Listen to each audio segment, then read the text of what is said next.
Good morning friends, आप सबों का हमारे चैनल एके ट्यूटोरियल्स में स्वागत है। आज जो है हम लोग MIL हिंदी AEC 1 के एक लॉन्ग क्वेश्चन आंसर को क्या करेंगे, डिस्कस करेंगे, जो कि सेमेस्टर 1 BA के छात्रों के लिए लाभकारी है, ठीक है, बेनिफिशियल है उनके एग्जामिनेशन पॉइंट ऑफ व्यू से। आइए हम लोग स्टडी करते हैं। सदाचार का ताबीज व्यंग्य निबंध की विषय वस्तु विशेषता पर प्रकाश डालें। सदाचार की ताबीज, ये भी जो है आपके सिलेबस का पार्ट है BA में सेमेस्टर 1 CBCS सभी यूनिवर्सिटीज़। तो सदाचार का ताबीज व्यंग्य निबंध की विषय वस्तु विशेषता पर प्रकाश डालें, अथवा सदाचार के ताबीज पाठ का मूल उद्देश्य क्या है इसके बारे में बताना। सदाचार का ताबीज, तो सदाचार का ताबीज व्यंग्य निबंध का प्रमुख उद्देश्य है कि देश में भ्रष्टाचार समस्या पर कटाक्ष करना है। इसलिए व्यंग्य लेखक हरिशंकर परसाई ने कल्पित राज्य की कथा को प्रस्तुत किया है। ठीक है, सदाचार का ताबीज एक प्रकार का व्यंग्य है जिसमें चुटकी लिया जाता है, मजाकिया अंदाज में जो है लोगों को मैसेज पहुंचाया जाता है, जो ज़रूरी बातें हैं वो पहुंचाया जाता है। तो सदाचार का ताबीज व्यंग्य का प्रमुख उद्देश्य देश में जो भ्रष्टाचार की समस्या, आज जो करप्शन बढ़ गया है देश में, भ्रष्टाचार मैंने हर जगह जो है करप्शन हो रहा है, उस पर कटाक्ष करना है। इसलिए व्यंग्य लेखक जो है हरिशंकर परसाई जी ने कल्पित राज्य की कथा को प्रस्तुत किया है। ठीक है, एक राज्य है कल्पित राज्य, ठीक है, एक इमेजिनरी राज्य ले लिया है काल्पनिक, उसका नाम है कल्पित, उसकी कथा को क्या किया, प्रस्तुत किया है। कल्पित राज्य का नाम उन्होंने क्या रखा है, कल्पित कहानी में, व्यंग्य में, नहीं तो नहीं कर सकते हैं, व्यंग्य। तो सदाचार का ताबीज व्यंग्य का प्रमुख उद्देश्य देश में भ्रष्टाचार की समस्या पर कटाक्ष करना है।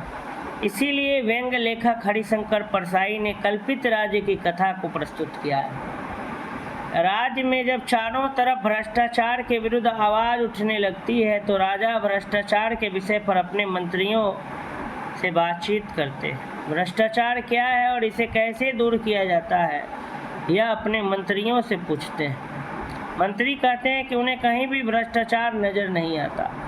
तब विशेषज्ञों को बुलाया जाता है और राजा के पूछने पर विशेषज्ञ भ्रष्टाचार के विषय में बताते हैं कि वह अत्यंत सूक्ष्म, अगोचर एवं सर्वव्यापी है। उसे देखा नहीं जा सकता, केवल महसूस किया जा सकता है। राजा को अचरज होता है और कहते हैं कि ये लक्षण तो ईश्वर के हैं। विशेषज्ञों का जवाब है कि आज के युग में बहुत लोगों के लिए भ्रष्टाचार ही ईश्वर है। करप्शन, बेईमानी करना। राजा के आदेश पर भ्रष्टाचार उन्मूलन, भ्रष्टाचार को समाप्त करने के लिए विशेषज्ञ जो है योजना तैयार करते हैं कि कैसे राज्य में भ्रष्टाचार खत्म हो। भ्रष्टाचार समाप्ति के लिए वे सबसे पहले ठेकेदारी प्रथा को समाप्त करना चाहते हैं। उनके अनुसार ठेका पाने के लिए ठेकेदार अधिकारियों को रिश्वत देते हैं। भ्रष्टाचार निवारण हेतु विशेषज्ञ लंबी चौड़ी योजना तैयार कर राजा के सामने प्रस्तुत करते हैं। राजा और मंत्री उस योजना पर विचार करते हुए उसके क्रियान्वयन को मुसीबत करार देते हैं, उसको पालन कराना मुसीबत। विशेषज्ञों की योजना को नकार दिया जाता है। अंत में एक साधु को बुलाया जाता है जो सदाचार का ताबीज तैयार करता है और कहता है कि जिसकी भुजा पर इस ताबीज को बांध दिया जाता है वह भ्रष्टाचारी नहीं रहता। तो राज्य के सभी कर्मचारियों की भुजा पर ताबीज को बांध दिया जाता है और ताबीज के प्रभाव को जांचने के लिए राजा एक कार्यालय में जाते हैं। उस दिन 2 तारीख थी। एक दिन पहले तनख्वाह मिली थी। राजा कर्मचारी को 5 रुपये देकर उससे कुछ काम कराना चाहता है। कर्मचारी मना कर देता है। उसी महीने की 31 तारीख को राजा फिर उस कर्मचारी के पास जाता है और उसे 5 रुपये की पेशकश करता है तो कर्मचारी रुपए ले लेता है। राजा ताबीज जो कर्मचारी की वहाँ पर बंधे हुए और कान लगाकर सुनता है तो उसमें से आवाज़ आ रही थी, अरे आज 31 है, आज तो ले ले। इस प्रकार व्यंग्य लेखक ने रोचक कहानी के माध्यम से भ्रष्टाचार की व्याप्ति तथा इसके वास्तविक कारणों पर प्रकाश डाला है, जिससे उसका सामाजिक सरोकार स्पष्ट होता है। इसके मूल में सुधार का उद्देश्य अंतर्निहित है। प्रस्तुत व्यंग निबंध के माध्यम से लेखक ने बताया है कि ठेकेदारी प्रथा, सरकार का अपनी जिम्मेदारियों से बचना, प्रशासन की शिथिलता व कमजोर इच्छा शक्ति, लोगों में नैतिक मूल्यों की कमी तथा कर्मचारियों को उचित व समय पर वेतन न मिलना आदि भ्रष्टाचार के प्रमुख कारण हैं। सही मायने में प्रसंग वक्ता को व्यंग्य कथा को प्रभावशाली बनाती है। उसे परसाई जी की सदाचार की ताबीज की रचना द्वारा समझा जा सकता है। तो सदाचार का जो ताबीज है, यह व्यंग्य का प्रमुख उद्देश्य देश में भ्रष्टाचार की समस्या पर क्या करना है, कटाक्ष करना है। इसीलिए व्यंग्य लेखक हरिशंकर परसाई जी ने कल्पित राज्य की कथा को प्रस्तुत किया है। राज्य में जब चारों तरफ भ्रष्टाचार के विरुद्ध आवाज़ उठने लगती है तो राजा भ्रष्टाचार के विषय में अपने मंत्रियों से क्या करता है, बातचीत करता है।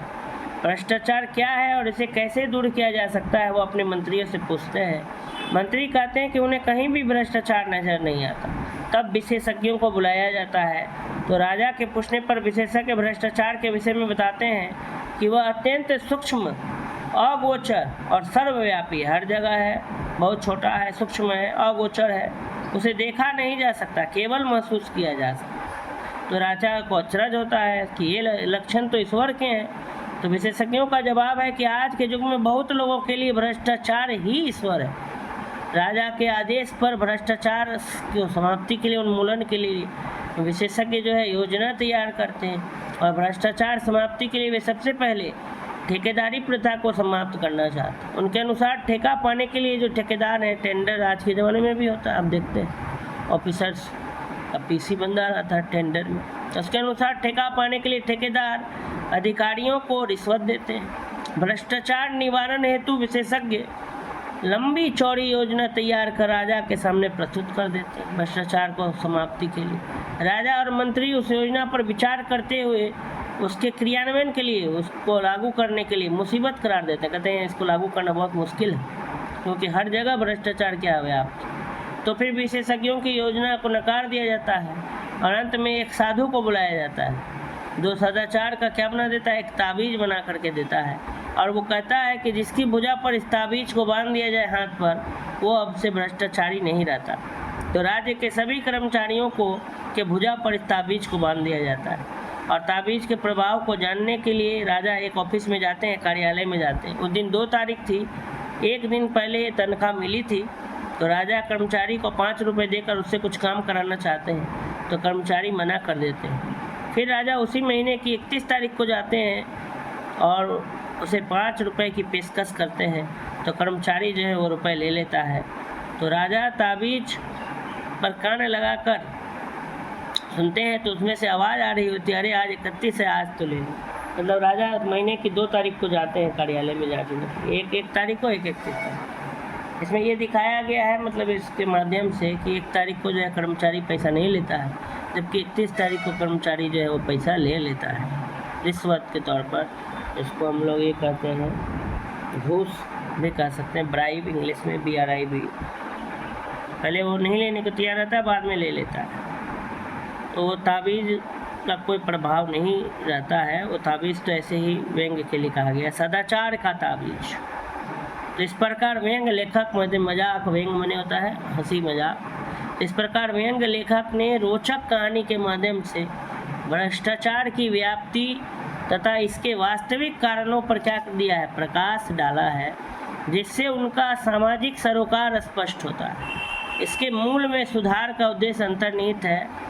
प्रस्तुत व्यंग्य निबंध के माध्यम से लेखक ने बताया है कि ठेकेदारी प्रथा, सरकार का अपनी जिम्मेदारियों से बचना, प्रशासन की शिथिलता व कमजोर इच्छा शक्ति, लोगों में नैतिक मूल्यों की कमी तथा कर्मचारियों को उचित व समय पर वेतन न मिलना आदि भ्रष्टाचार के क्या है, प्रमुख कारण है। सही मायने में प्रसंग वक्ता को व्यंग्य कथा को प्रभावशाली बनाती है और उसे परसाई की सदाचार की ताबीज जो रचना द्वारा हम समझ सकते हैं।